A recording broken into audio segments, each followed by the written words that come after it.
नवविवाहित स्त्री ये गलती भूल कर भी न करें वरना संतान पिएगा गांजा भांग। जी हाँ भक्तों, जिस स्त्री की शादी को 1 साल पूरे नहीं हुए हों, वो स्त्री भूल कर भी ये काम न करें वरना उनका बच्चा बड़ा होकर गांजा भांग पीने वाला निकल सकता है। शायद आपको सुनने में बड़ा ही अजीब लग रहा होगा भक्तों, तो आइए इस बारे में विस्तार से बात करते हैं। अगर आप अपने जीवन में कुछ नई बातों को सीखने की जज्बा रखते हैं तो चैनल को तुरंत सब्सक्राइब कर लें। भक्तों, जैसा कि आपको पता होगा कि शादी के बाद हर व्यक्ति की चाहत होती है कि उनका वैवाहिक जीवन सुखद और प्रेमपूर्ण रहे। प्रेम की डोर को मजबूत बनाने के क्रम में कुछ दंपत्ति संतान की चाहत भी करने लगते हैं और शादी के पहले साल ही माता पिता बन जाते हैं। अगर ऐसा होता है तो इसमें कोई खराबी नहीं, लेकिन अगर संतान वैरागी, अपनी धुन में रहने वाला और जिद्दी हो, ऐसा तो कोई नहीं चाहेगा। इसलिए शादी के पहले साल संतान की चाहत नहीं करें। अगर संतान की चाहत रखते हैं तो शिव मंदिर में पत्नी को लेकर न जाएं। नवविवाहित स्त्रियों को भी इस बात का ध्यान रखना चाहिए कि शादी के पहले साल शिव मंदिर न जाएं और न शिवलिंग की पूजा करें। शादी के पहले साल शिव की कृपा पाने के लिए नवविवाहिता स्त्री को देवी पार्वती की पूजा करनी चाहिए। इससे प्रेम और सौभाग्य बढ़ता है। इसके पीछे लोक मान्यता और शास्त्रों का मत है कि विवाह के पहले साल स्त्री अगर शिवलिंग की पूजा करती है, उसी वर्ष संतान का जन्म हो तो वह भगवान शिव की तरह मतवाला और दुनियादारी से अधिक मतलब रखने वाला नहीं होता है। ऐसा बच्चा काफी भोला भाला होता है। वास्तु शास्त्र के अनुसार मानव जीवन में बहुत महत्व है। इसके अनुसार आसपास पड़ी हर चीज का हमारे ऊपर अच्छा बुरा दोनों तरह का प्रभाव पड़ता है। ये सब बातों से तो लगभग हर कोई अवगत है, मगर क्या आपको पता है इसमें शिव जी से जुड़ा एक ऐसा तथ्य दिया गया है जिसके बारे में कोई नहीं जानता। धार्मिक शास्त्रों के अनुसार जिस पर भोलेनाथ की कृपा हो जाती है उस व्यक्ति के जीवन से हमेशा के लिए सभी कष्ट दूर हो जाते हैं। मगर वहीं अगर वास्तु शास्त्र की माने तो किसी भी नवविवाहित जोड़े को भगवान शिव के दर्शन नहीं करने चाहिए। इसके मुताबिक ऐसा करना अशुभ होता है। लेकिन ऐसा क्यों? इसके पीछे का असल कारण क्या है? आखिर क्यों सब पर कृपा करने वाले भोलेनाथ नवविवाहित जोड़ों को शुभ फल प्रदान नहीं करते?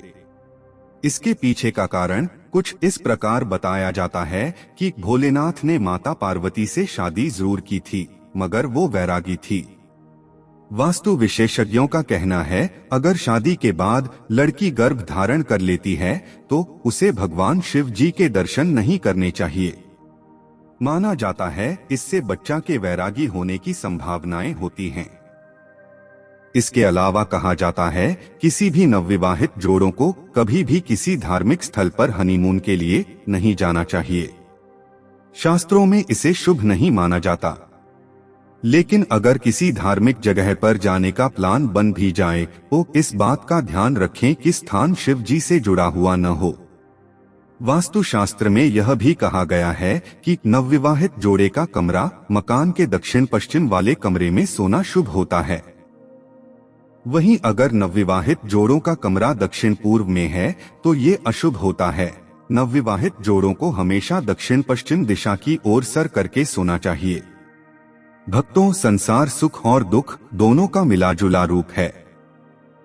कोई इसे अपने सोच से सुखदायी बनाता है तो कोई दुखदायी। देखा जाए तो दोनों स्थितियां सिक्के के दो पहलू की तरह हैं। सिक्के को किसी तरह रखा जाए उसकी कीमत नहीं घटती। इसी तरह जीवन को भी लेना चाहिए। हमारे आध्यात्मिक ग्रंथों में शिव को बहुत सरल देवता के रूप में दर्शाया गया है। लोकहित के लिए समुद्र मंथन के वक्त वह खुद आगे बढ़कर विष पीते हैं। जब व्यक्ति सहजता से विसंगतियों के जहर को आत्मसात करता है तो उससे भयाक्रांत नहीं होता, और जब विपरीत हालात को सच में जहर मान लेता है तो वह परेशान हो जाता है। विपरीतता प्राय असफलता, धोखा आदि से आती है। यदि कोई अप्रिय स्थिति उत्पन्न हो और उसे जहर की तरह पीने की स्थिति बन जाए तब उस जहर को भगवान शंकर की तरह कंठ में ही रोक लेना चाहिए। यदि जहर हृदय में उतरा तो मन क्षुब्ध होगा, बदला लेने का भाव जागृत होगा।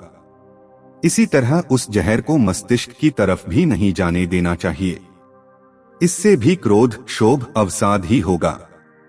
भगवान शंकर इन्हीं कारणों से उसे कंठ में ही धारण करते हैं। इतने बड़े त्याग के बावजूद भगवान शंकर कुछ भी नहीं है तो सिर्फ एक लोटा जल चढ़ाने से प्रसन्न हो जाते हैं।